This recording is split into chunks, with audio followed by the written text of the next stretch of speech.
Hello friends, నేనైతే ఇప్పుడు మన ఖైరతాబాద్ వినాయకుడి దగ్గరికి అయితే వచ్చాను.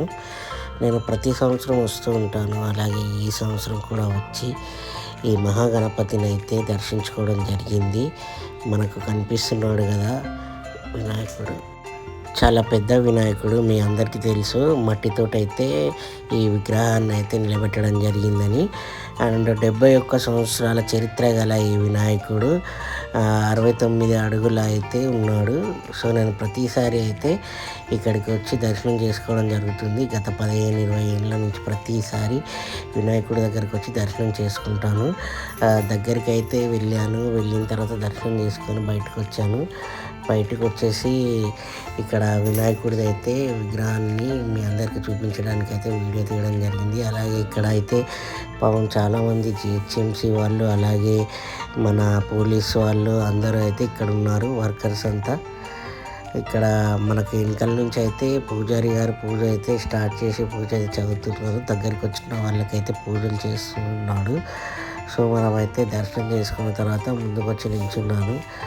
ఇక్కడ జై బోలో గణేష్ మహారాజ్కి జై, జై బోలో గణేష్ మహారాజ్కి జై అనుకుంటూ మనకైతే స్పీకర్లు అయితే పూజారి గారు పలుకుతున్నారు. ఈ విధంగా అయితే ఈరోజు ఇక్కడికి వచ్చి దర్శనం చేసుకోవడం జరిగింది. అండ్ మీ అందరికీ తెలుసు, నవరాత్రులు వచ్చేసి మన 9 రోజులు ఉంచిన తర్వాత అయితే 10 రోజు నిమజ్జనానికి అయితే బయలుదేరుతుంది. ఇంకా మనకి ఇక్కడ చూసినట్టయితే చాలామంది వేరే రాష్ట్రాల నుంచి అండ్ వేరే జిల్లాల నుంచి కూడా వచ్చి దర్శనం చేసుకుంటారు. ఈ వినాయకుడిని దర్శనం చేసుకుంటే మంచి జరుగుతుంది అని చెప్పేసి ఇక్కడ ఉన్న వాళ్ళు అండ్ చాలామంది గట్టిగా నమ్ముతారు. అలాగే నేను కూడా నమ్మడం జరిగింది, నమ్మి రావడం జరిగింది. ఎప్పుడు ప్రతిసారి వస్తూ ఉంటాను, వచ్చినప్పుడల్లా నాకు చాలా మంచి జరుగుతుంది. మనం వినాయకుడి కళ్ళు చూస్తే చాలా అద్భుతంగా ఉంటాయి. రియల్గా ఆ దేవుడు మనకు కనిపిస్తున్నట్టుగా ఉంటుంది. అండ్ ఇంకోటి, ఇంత పెద్ద విగ్రహాన్ని తయారు చేసిన కళాకారులు కూడా చాలా గ్రేట్ అండి. ఎందుకంటే వీళ్ళని ఒరిస్సా నుంచి తీసుకొచ్చి చేయించారు అని చెప్పి మనకైతే ఇక్కడ చెప్పడం జరిగింది.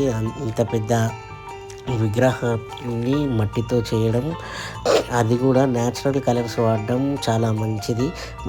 పర్యావరణానికి అయితే చాలా మంచిదండి. పర్యావరణం కాపాడడంలో మాత్రం ఇలా పెద్ద వినాయకుడిని పెట్టి ప్రజలందరికీ ఒక చిన్న మెసేజ్గా, సందేశంగా అయితే పంపించడం చాలా మంచిది. ఎందుకంటే ఇలా విగ్రహాన్ని పెట్టడం వల్ల, న్యాచురల్ కలర్స్ వాడడం వల్ల మనకు పర్యావరణం అనేది ఎక్కువగా పాడవదు అని చెప్పేసి నిపుణులు అయితే చెప్తున్నారు.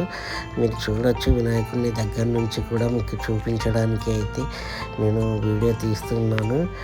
అండ్ మహాగణపతిని ఇలా 9 రోజులు పూజలు చేసిన తర్వాత 10వ రోజు అయితే నిమజ్జనానికి తీసుకెళ్తారు, మీ అందరికీ తెలుసు.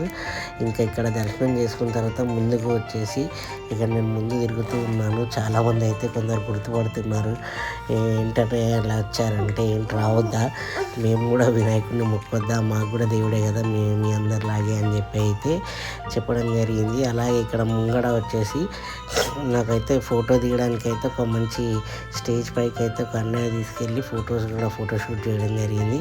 ఆ తర్వాత అలా వస్తుంటే బేగం బజార్లో ఈ వినాయకుడు కనిపించాడు. అలా వస్తూ కొన్ని వినాయకులను అయితే దర్శనం చేసుకోవడం జరిగింది. మీ అందరికి కూడా చాలా మంచి జరగాలని కోరుకుంటున్నాను. అలాగే ప్రతి ఒక్కరూ మంచిగా మట్టి వినాయకుడిని పెట్టడం వల్ల చాలా మంచి జరుగుతుంది పర్యావరణానికి అని చెప్పేసి అయితే అందరు చెప్తున్నారు. మీరు కూడా వీలైతే మట్టి వినాయకుడిని పూజించండి. అలాగే పర్యావరణాన్ని కాపాడడానికి ప్రయత్నం చేయండి. అండ్ వినాయకులు మాత్రం చాలా బాగున్నారు. అన్ని వినాయకులను అయితే దర్శనం చేసుకొని నేను ఇంకా మెల్లగా తిరుగు ప్రయాణం అయితే జరిగింది. నాకు చాలా హ్యాపీగా అనిపిస్తుంది వినాయకులను దర్శనం చేసుకున్నప్పుడు. ప్రతిసారి నేనైతే వినాయకులను దర్శనం చేసుకుంటూ ఉంటాను friends. So thank you so much. నేను పెట్టినటువంటి వీడియోలు అందరూ బాగా లైక్ చేస్తున్నారు, షేర్ చేస్తున్నారు, అదేవిధంగా సబ్స్క్రైబ్ కూడా చేస్తున్నారు. అందరికీ ధన్యవాదాలు. ఇంకా మరిన్ని వీడియోలు చేస్తూ ఉంటాను ఇలాగే. Thank you.